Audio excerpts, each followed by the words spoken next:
বন্ধুরা, আশা করি তোমরা ভালো আছো। সবার প্রিয় বাঙালির কিচেনে তোমাদের স্বাগত। আজ আমি তোমাদের সঙ্গে এমন একটা ডেজার্ট রেসিপি শেয়ার করব যেটা বানানো খুবই ইজি, আর এটার দাম মার্কেটে অনেক বেশি। এতটাই সুন্দর, একবার খেলে এর স্বাদ তোমরা ভুলতে পারবে না। এটা একটা ইটালিয়ান ডেজার্ট। একবার ভাবো তো, বাড়িতে বসে শুধুমাত্র অল্প খরচাতে এইরকম একটা ইটালিয়ান বিখ্যাত ডেজার্ট তোমরা বানাতে পারবে। এই ডেজার্টটা চকলেট ক্রিমিতে ভরপুর, যেটা বাচ্চাদের খুবই পছন্দ। শুধুমাত্র বাচ্চাদের নয়, এটা বড়রাও খুবই পছন্দ করবে। আমাদের মনেই হবে না যে এটা আমি বাড়িতে বানিয়েছি। বলে চলো এইরকম একটা লোভনীয় ডেজার্ট খুব তাড়াতাড়ি শুরু করে ফেলি।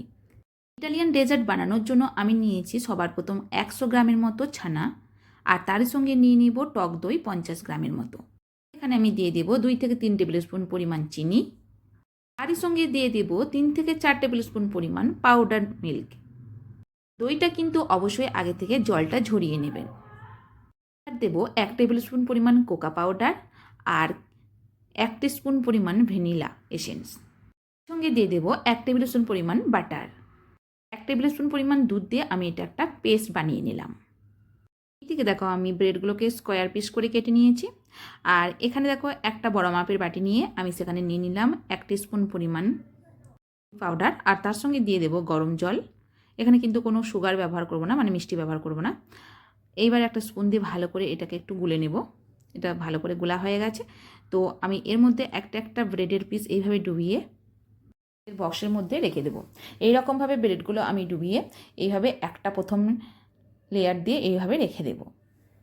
এইরকমভাবে দেখো মোটামুটি 8 থেকে 9 পিস ব্রেড আমি সাজিয়ে নিয়েছি। এইবার যে পেস্টটা আমি বানিয়ে রেখেছিলাম ক্রিম, সেটা আমি এর উপর দিয়ে দেব, আর একটু ভালো করে চামচ দিয়ে চারিদিকটা সুন্দর করে লাগিয়ে দেব।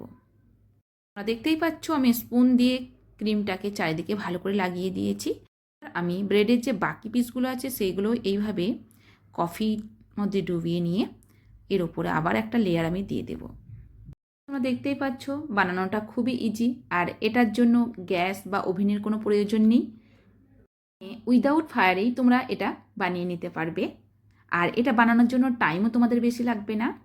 এটা বানিয়ে তোমরা 2 থেকে 3 দিন স্টোর করেও রাখতে পারো।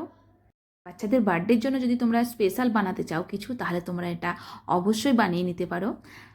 ক্রিমটা আমি এর উপরে দিয়ে দিলাম। এইবার ছাঁকনি নিয়ে কোকা পাউডারকে এইভাবে ওপরে দিয়ে দেব। এটা দেখতে খুব সুন্দর লাগবে। এর ওপরে অনেক কিছু ড্রাই ফ্রুটস দিতে পারো। তো আমি এখানে দিয়ে দিলাম কেটে রাখা খেজুরের পিস। তোমরা চাইলে এখানে কাজু, আলমন্ড, পিস্তা দিতে পারো।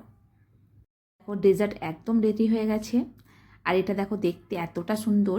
আর তোমরা অবশ্যই এটা বাড়িতে একবার হলেও বানিয়ে নেবে, আর আমাকে কমেন্ট বক্সের মধ্যে জানাবে তোমাদের এই রেসিপিটা কেমন লেগেছে। আশা করছি এই রেসিপিটা তোমাদের অবশ্যই ভালো লাগবে। এবার চলো তাহলে প্লেটের মধ্যে সার্ভ করে তোমাদেরকে দেখাই যে এটা কতটা ক্রিমি, কতটা সুন্দর লাগছে দেখতে। এটা দেখলেই তোমরা বুঝতে পারবে যে এটা কতটা ইউনিক তৈরি হয়েছে। দেখতে আরও সুন্দর লাগার জন্য আমি ওপর থেকে দিয়ে দিলাম চকলেটের সিরাপ। এইবার দেখো এটা কতটা সুন্দর তৈরি হয়েছে, একদম ক্রিমি ভরপুর। এটা খুবই সিম্পল রেসিপি, আর এটা মতো অনেক সিম্পল রেসিপি আমার চ্যানেলে আছে। তোমরা চাইলে আমার চ্যানেলটিকে সাবস্ক্রাইব করে তোমরা ওই সমস্ত রেসিপি দেখে নিতে পারো। যদি তোমাদের এই রেসিপিটা ভালো লেগে থাকে তাহলে প্লিজ লাইক, শেয়ার, কমেন্ট করতে একদম ভুলবে না। Thank you. ভিডিওটা